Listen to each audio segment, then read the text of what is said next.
Okay, I admit, we've done a lot of shenanigans on Dominion SMP. Don't worry, I got this. You put in a request. But today is going to be a mega base building day. I have so much I want to get done, and it's time to really go into the next gear. Let's get started right now. My goals for the day are to finish the main structural blocks. That means finish all the cobblestone, all the oak log blocks, and maybe a few more building blocks within the internal parts of the base. I really think I've hit my stride in these things because just a couple minutes later I have, there's a small mistake up there, but I have basically these 4 cobblestone blocks all put in. Yeah, I have a system now and it's not too long to do these blocks. One of the things I really need to address quickly here is my copper situation. I have a lot of copper ore from all the digging I did when I took down the mountain outside, but I have nowhere to smelt it, and I had dozens and dozens of stacks, so I'm not doing that manually. Now, if you've been watching my single-player hardcore series, which you really should, I really feel like it's a lore-based single-player world that you would enjoy if you haven't. I did a super smelter over there, and I'm going to do a very similar, if not exact copy of that here. It's very simple, and I think I can actually do it without checking out any reference material. I could not, as it turns out, do it without any reference material. I had to have 2 Minecraft windows open so I could go back and forth and figure out where these, 4 redstone components go. I'm such an idiot. I just can't figure this out ever. Ugh. Now, even though I have tons of coal from all the mining, I really love the idea of renewable lava, so I'm going to do the exact same thing I did in my hardcore world. Again, it's really awesome. You guys really like it. There's tons of lore cutscenes. I do animations for the lore bits and stuff. Yeah, so go click that stuff. Click it. Click it. I need a ton of lava, so I head over to the nether and, throwing lava buckets into the lava. But yeah, I collected 3 shulkers and an inventory worth just to get this thing started, and then after that it should be renewable from then on. Yeah, I mentioned I have a lot of copper. I have a ton of copper. I have like almost a full chest of the raw copper, so yeah, this is going to be a lot. I just got to start throwing it in there and seeing it go. Check this out. Ready? 3, 2, 1, go! Oh man, this is quite a sight to behold. Look at all those furnaces just go on. I feel like such a redstone master when I pull this off.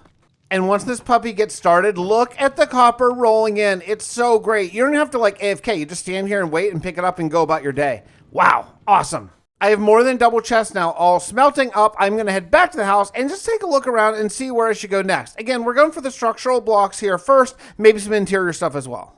These chairs and the lightning rod here, this is why I'm smelting up all the copper, because I want to make these out of primary copper, but I'm looking at these, and I'm looking at the dark lines and the lighter lines, and I think maybe I could do something else. Maybe prismarine or dark prismarine? Possibly. That way it just won't all be copper. It might be the way to go.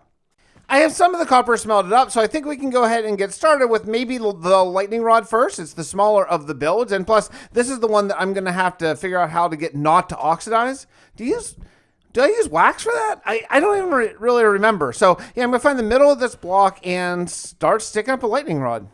Oh, it looks so good. So the way I did it is I did 3 parts, the copper with the 4 little mini blocks and 1 of the more expensive full block of copper. I don't know what they're called actually, but copper, you know what I mean. The thing is, though, if I'm going to go and get prismarine, I don't have a prismarine farm, but I know that Mongo does. Now, I don't know if it's been all picked over or anything from his shop, so I think I'm going to harvest a couple of diamonds out of my enchanting table and go over to spawn and take a look around.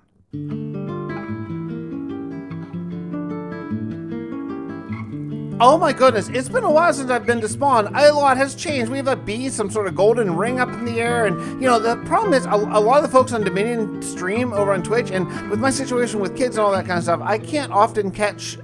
What's this? Tax day today? Again? Already? Okay, I'm going to quickly spend my diamonds for everything I need right now because those diamonds are going to be collected by the queen. All the diamonds in my enchanting table are safe. Okay, this is actually a lot simpler than I thought it might be. You just click on the block, and I think it just saves it as this state and doesn't let it oxidize. That's pretty cool. I'm a little concerned with this queen's tax. I just got a bunch of diamonds, and I do have a couple diamond tools that I think Grady is going to be collecting soon. According to the deal that I made with Jamie and Grady, the diamonds in my enchanting table that are used as building blocks are A-okay. So I'm taking my excess diamonds and putting them back in so they cannot be confiscated in this new round of taxes. Kind of makes me think maybe I should build a giant enchanting table out in my backyard in real life and put my money in there. Make a deal with the government. Should be okay, right? Keep all my money.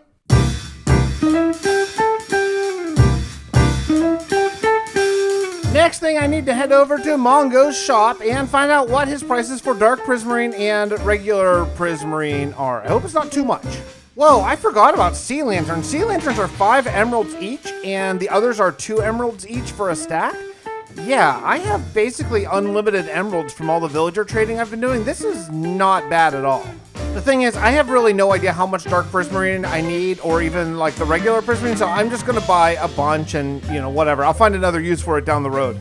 After that, I headed home and started laying out the sort of basic outline of these stairs. I'm admitting I am just winging this one. I did not do it in creative like I do some of the other blocks. I figured there's only 2. I can just do this with my intuition, maybe? Let's say that. Well, let's see if it works anyway. I must have missed the honey on a block, so yeah, I gotta go up there and get that one. It's kind of a cool crafting mechanic. I like the idea that it can age and then you can unage it with an axe and then wax it. It's pretty cool. Yeah, nice. As much as I don't really enjoy concrete, I really do enjoy this crafting mechanic. I keep going back and forth to my sort of starter home because I need to get my example chair just so I can look at it out there, since again, I'm not using kind of a creative world test grid here. So yeah. So I just grabbed my stair and I'm just going to kind of plunk it down next to where I'm working here so I can just take a look at it back and forth. Now, let me tell you, one of the problems I'm really coming into here is sometimes in Minecraft, the pixels aren't the same on all sides, right? So like if you can see, the left side of this same pixel is dark and the right side is light. I cannot simulate that with a single block. So I need to sort of estimate how best to pull it off. While I'm thinking about that, I decided to come back in here and grab my dripstone because I don't have all of my cauldrons going yet for my lava production. So I just need to remember these dripstones grow very, very slowly, painfully so. And so, yeah, I just need to make sure I stay on this so that all are growing to maximum length, allowing me to then get as much lava as I possibly can. But after a little bit of grind and just remembering to check my dripstone frequently enough, I actually have enough to start the next sort of part of this where I'm going to actually double my lava production. So it's pretty close to almost twice as much. So twice as many cauldrons, twice as many dripstone, all that kind of stuff. This should be a lot faster.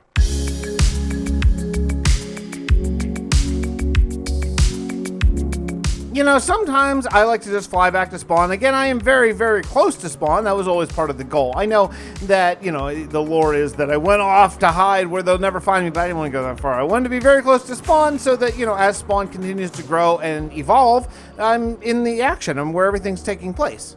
Now, this stuff is going to be great. This is going to be sort of my light, you know, my lighter green color, and then the dark, obviously the darker, and then copper in the middle. Placing up a ton of copper, and I'm using actually the same ratio, which if you don't know how I do this with the mod called Shuffle, which is a client-side fabric mod, and it's just really great. It picks from all the placeable blocks in your inventory and just uses that ratio. So right now, if my inventory, I have 3 cut copper and 1 block of copper, so that means I'll get 75% of one, 25% of the other. It's a really great mod for getting real randomization and just a time saver. Okay, this looks terrible. I mean, it looks horrible. I know it's going to look good when it all turns green. I know that that's going to take a while. And further, I know that if I would have placed them out sort of separate, they would have oxidized faster, but I'm okay. I'm play here all the time. I have time to wait. It's going to be great eventually, right? I mean, it's going to look good, right? Right? I got the second stair outline done, and if you look really closely, you're going to see that it doesn't exactly follow the pixel art because of the faces issue that I discussed. So basically, some sides are mirrored to the other side, so that way light has both an east and a west facing side, whereas the pixel art doesn't have that. That's okay. We can all live with it. And just like that, I have this done. Man, this looks great. It looks awesome. Ignore how I look big. That's replay mod glitching out. But yeah, it looks great. The next thing I want to work on is the spruce trapdoor that's sort of a table here. And this texture is a little tricky as well because, again, these gray bands are not on the side. I'll have to sort of just continue them around. I don't really have a choice on it. It's 3 pixels wide, which is a little wider than I actually kind of thought in my head. So that'll be interesting as well. This is going to be an interesting one. You know, I have some thoughts about this table. I might actually end up putting like a cup or something up on top of it. You can't really do that in vanilla, but it could look really cool. I'm nervous about the 3 block tall thing though.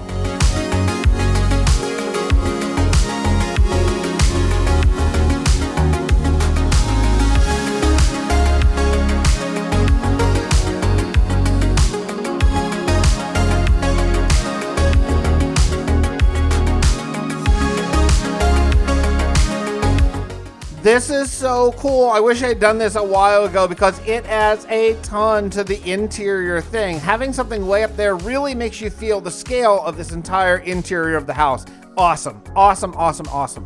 One of the comments that I get on nearly every single Dominion episode is, hey, you should put a chisel and bits version of your house inside your house, so it's like houseception, and I really love that idea. Right now my house is sort of in the basement, so that's not great. I need to move it up here, and that's gonna be a big pain. I'm on a little bit of a tear right now with interior blocks. I want to continue it. I want to build the bookcase next. Now the bookcase is eventually going to be where I keep my villagers. I don't necessarily need them all right now, but that will be where they go. The bookcase outline is simple enough. It's really just oak planks, so that's pretty easy. I did that, and I'm going to make this a 3-dimensional one just like I did to the crafting bench and furnace. I think it should look extra cool, although that does shrink the interior for villager trading area. I added in the books just a whole bunch of different colors. I kept to the pixel art primarily, though I did have to go off it a little bit, again, because of these sort of corner blocks, and that's okay. The pixel art isn't absolutely exact. Oh, the copper is just starting to change. It's starting to oxidize. This is going to look so great. I really hope it doesn't take all that long. I'd like to see this all green. Maybe not by the end of this episode, but certainly by the next one.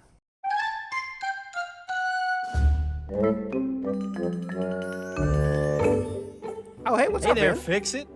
Hey, how's it going? Doing well. How about yourself? Good. What brings you over here to this, my neck of the woods? Well, I just, stopped by to see what progress you've made. I noticed you've dug quite a lot using that beacon I gave you last time. Yeah, that's true. You made a lot of progress. Oh, I see why you're pointing that out. Is the favor come due? No. Don't worry. Actually, it does revolve around the favor, though. I made a recent turn of events made me realize, I never got it in writing. Yeah. I mean, it's on video though, so it probably counts. Yeah, but there's something about that physical. Oh, that book. Sorry, I didn't mean to drop a book on your head. There's something about that physical, signed by a Fixxitt original copy. That would just bring a lot of sense of. Oh. You didn't sign it. I didn't. It said sign and close. Oh, do I have to write my name? Yeah, you have to. There you go. That works. Oh, it's so tiny.Hank you very much. This makes me feel a little bit better. All right. So now there's another reason why I'm here as well. So, you know how Tanisha had some diamonds on her base? Yeah, I do. Yeah. Yeah, and you helped bust that. You kind of found those. So, this is kind of weird, but those were my diamonds. What? Yeah, so basically, it's a long story. We've already had a court case over, in the court. We went to court, Tanisha and I, blah, blah, blah, blah, blah. The Queen and Jake Brady were both there. And as my punishment for essentially framing Tanisha, I had to, as part of it was I had to come apologize to you and tell you, hey, sorry for misleading you, buddy. Holy cow. This changes a lot. I feel really bad because I got Tanisha in some trouble. Yeah, and we worked it all out. Basically, in what I wanted to do was I was like, hey, I'm going to hide these diamonds in our Tanisha's base, and then I'm going to turn her in for it because I want to prove that I can be helpful to the Queen. And I want to, because I have the ability to do this, right? Oh, God, there's a zombie in there. Anyway, and I wanted to prove that I could be helpful, but I couldn't actually find any, so I figured next best thing, frame Tanisha. So, yeah. Wow. Okay. I mean, that's a rough move for your first sort of political play on the server, but okay, all right. It backfired. I can respect heavily. Going hard. Yeah, I decided to turn myself in. Right, I confessed it to the Queen and Grady because I felt really bad about it, and was like, nah, this isn't what I want my first thing to be known for to be. So, yeah, Tanisha's still thinking of a real punishment, but this was the first part of it. Was apologizing to you. Yeah, okay. Well, I mean, apology accepted. I feel most bad for her, so I have to go over and smooth things over with Tanisha and tell her how bad I feel for getting her in trouble when if it wasn't her stuff. Yeah, I'll be really honest. I don't know what to think about that. I don't feel that I'm being completely kept in the loop. I think there's some information that I don't know. You have to let me know down in the comments. Should I trust Viking, or are they trying some sort of political play that I just don't see the end game of right now? Let me know. After I got the bookcase basically done, I'm going to take down my entire starter house. Now, I had to use Lightmatica here because there is no way that I could replicate it completely exactly, and I really want to, as I'm about halfway done building my giant house. So, yeah, so I took a schematic, and now I'm taking it all down. I'm going to take all the pieces, and I'm going to move them up to on top of the bookcase. I think it's going to be a great place where you're going to see it, and it should really, really show the scale. It's so weird to see this plot of land. This is my initial starter base, and now it's just gone. It's all in a couple of chests in my inventory. So, all right, well, let's hope I didn't screw up the schematic. Lightmatica is cool because it tells you where to put things, but it is not that helpful when you're dealing with all kinds of block states and stuff. But after a lot of grind, and I mean a lot, like a couple days of just solid grind trying to get everything situated right, the house is now placed. It's up on top of the bookcase, all positioned exactly where it was within the chunk, so we should be good to copy it. I decided not to bring the grass over and just put everything on top of the bookcase so it looks kind of like a model. I think it's going to be a better look overall.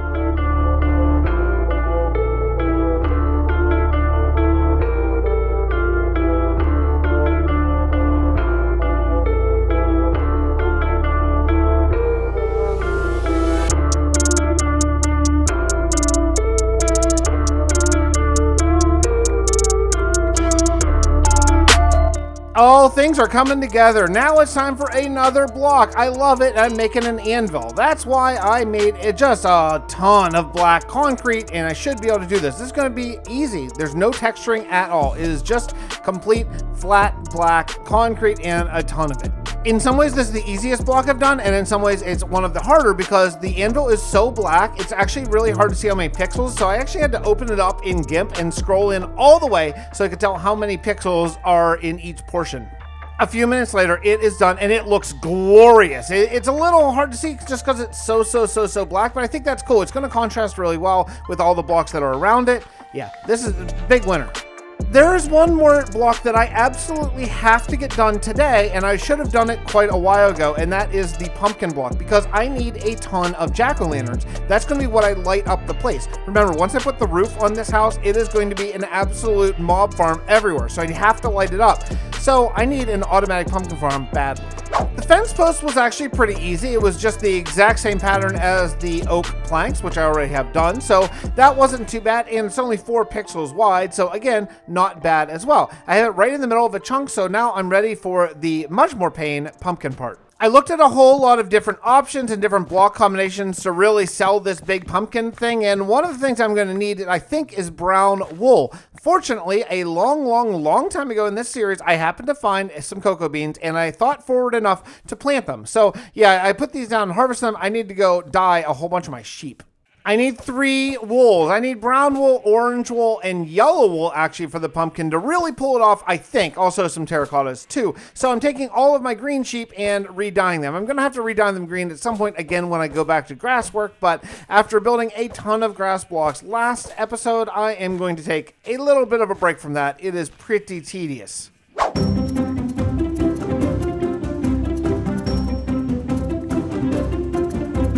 Oh my goodness, so much shearing later, I am finally ready to build this thing. It takes a ton of wool, and yeah, it just took a bit. But here we go. Let's find a spot and get started.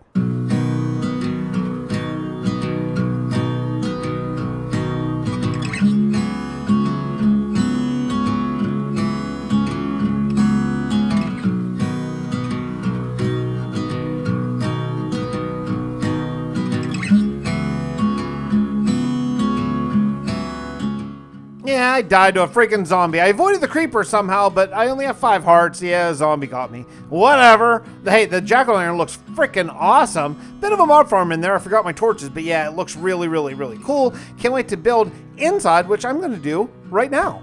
Now, surely I can figure this out. Look, I'm no redstone master here, but I mean, I've been playing this game for long enough. Surely I can figure out a simple automatic pumpkin farm. It only takes like a piston and an observer and some water flow to head down the chute. The chute, speaking of, is going to be the fence post, which I think is going to just be really cool. All the pumpkins are going to fall down there. We'll have a little collection thing in the bottom. Okay, come on, I can do this. I decided that I'm going to go 3 sort of sides to this. I think this is going to work. So basically, I need to have 2 wooden stuff for the observer and the piston, and then 1 dirt block for the actual jack-o'-lanterns. Man, I hope this is gonna work. I'm not using a design on this, but again, it's so freaking simple. Surely I can just get this to work. Please let me just figure this out. I mean, this should be so simple. I don't even care if it's like sealed up. I'm just gonna put the chest down, some hoppers, easy. Next, easily, we're just gonna put pistons every other block and then observers between them. I'll just add a block behind the observers and put redstone dots down in between that.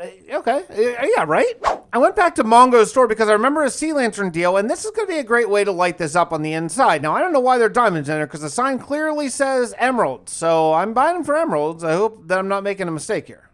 Planted up the test pumpkin row, and I'm gonna make sure that at least one goes off just to make sure it works. After this, I just need to hook up the redstone, and then the piston should sense the block state change. Oh man, there's so many words I don't really understand what they mean. Yeah, know what I'm saying though.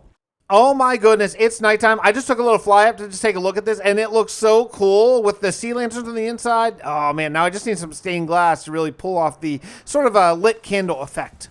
I did say in the beginning of this episode, I want to finish all of the structural blocks of the house, and I did a live stream to help me accomplish that goal. So you can see on the live stream, we did a lot of these oak log blocks. Now, some of them only had to be half a block tall because there is a roof slab, sort of an upper slab on top of that. It looks really, really cool.